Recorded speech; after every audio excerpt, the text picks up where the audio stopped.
हाय myself doctor Shivam Dikshit. आज हम आप लोगों को बताने वाले हैं लैरिंग्स कैंसर के बारे में। जैसे कि आप लोग जानते हैं कि बहुत सारे टाइप के कैंसर होते हैं। बहुत सारे पेशेंट्स हमसे पूछते हैं कि क्या हर एक कैंसर की कोई एक दवा नहीं बन सकती। तो उसका कारण है बिल्कुल नहीं बन सकती, क्योंकि कैंसर जब होते हैं तो उनके म्यूटेशंस जो होते हैं वो अलग अलग लेवल पे होते हैं। और उन म्यूटेशंस की वजह से कारण भी कैंसर के अलग अलग होते हैं, क्योंकि हर एक जो म्यूटेशन है, जो म्यूटेशन करता है डीएनए में, वो सेम नहीं होता। कुछ के रीजंस होते हैं वायरल एटियोलॉजी के, जैसे कि सर्वाइकल कैंसर के केसेस में जैसे एचपीवी वायरस जो होता है वो म्यूटेशन कर देता है। कुछ केसेस में आपके रिस्क फैक्टर्स हो जाते हैं स्मोकिंग का, अल्कोहल का, जो बहुत मेजर रिस्क फैक्टर है, जिसकी वजह से बहुत सारे टाइप के कैंसर होते हैं।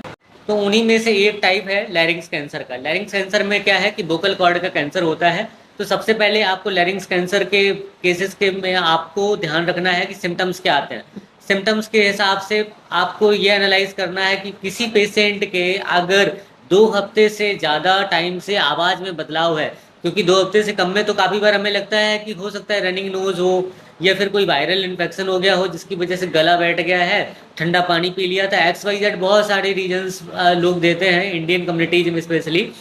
बट आपको ये चीज़ें 2 हफ्ते से ज़्यादा अगर कंटिन्यू रह रही तो आपको अवॉइड नहीं करना है। आपको स्पेशली ईएनटी वालों को दिखाना है जाकर के। सबसे पहले ईएनटी वाले आपके उसका एग्जामिनेशन करेंगे, एग्जामिनेशन के बाद में आपको सही एक आइडिया देंगे। तो सबसे पहले आपको जो सिम्टम्स हैं उसमें देखना होगा कि आपके आवाज़ में बदलाव तो नहीं आ रहा है, होर्सनेस ऑफ वॉइस तो नहीं आ रही है। उसके बाद में आपको देखना है कि पेशेंट से पूछना है कि खाने में दिक्कत तो नहीं हो रही, डिस्फेजिया तो नहीं हो रहा है। अगर किसी पेशेंट को खाने के टाइम पे या खाने के बाद में खांसी आने लगती हो, स्पेशली क्योंकि एस्पिरेट हो जाता है पेशेंट, वोकल कॉर्ड के आसपास सूजन होगी, लैरिंग्स के आसपास सूजन होगी, तो लैरिंगोफेरिंग्स पार्ट में अगर सूजन होगी तो खाने में काफ़ी बार पेशेंट के ट्रेकिया में खाना चला जाता है, जिसकी वजह से कफ रिफ्लेक्स एक्टिव हो जाने की वजह से खांसी बहुत कॉमन आती है, परसिस्टेंट कफ। गले में सूजन आना, वो गले में सूजन लिम्फ नोड्स भी हो सकती हैं, कैराइनल लिम्फ नोड्स हो सकती हैं, ट्रैकियल लिम्फ नोड्स हो सकती हैं। उन वजह से लिम्फ नोड्स पाल्पेट हो करके दिखना, या फिर खुद मास इतना बढ़ जाना लैरिंग्स का, सूजन के बाद में मास बढ़ते जाना, जिसकी वजह से भी स्वेलिंग आपको महसूस हो सकती है। लेट साइन एक और आपको मिलेगा कि हिमेप्टेसिस, खांसी के साथ में ब्लड आ रहा है। बट आपको हमेशा ये नहीं बोलना है कि खांसी के साथ ब्लड आ रहा है तो लैरिंग्स कैंसर ही है। टीबी के पेशेंट में, चेस्ट टीबी के पेशेंट में भी बहुत कॉमनली हिमेप्टेसिस प्रेजेंट होती है। और भी बहुत सारे एन नंबर ऑफ रीजंस हो सकते हैं जिसमें खांसी के साथ में ब्लड आ सकता है। तो आपको सिम्टम्स के साथ में सबसे पहले क्या करना है, कोरिलेट करना है उसके क्लिनिकल एग्जामिनेशन। पेशेंट का अगर ये सब सारे सिम्टम्स भी आ रहे हैं, वजन भी कम हो रहा है, पेशेंट एनीमिक भी आ रहा है, वॉइस में बदलाव आ रहा है 2 हफ्ते से ज़्यादा, तो आपको एग्जामिन करना है। एग्जामिन कैसे करोगे? लोकल एग्जामिनेशन के लिए इनडायरेक्ट लैरिंगोस्कोपी देखोगे। इनडायरेक्ट लैरिंगोस्कोपी में क्या देखोगे? वोकल कॉर्ड की मूवमेंट देखोगे।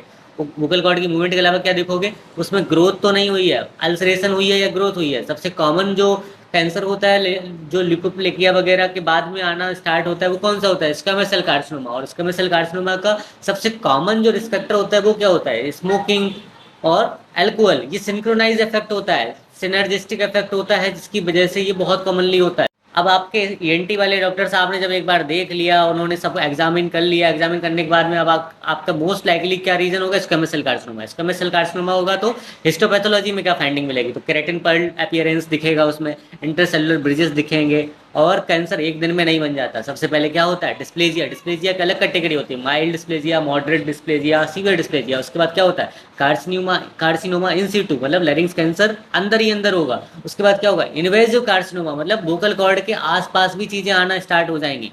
फिर उसके बाद और क्या होगा?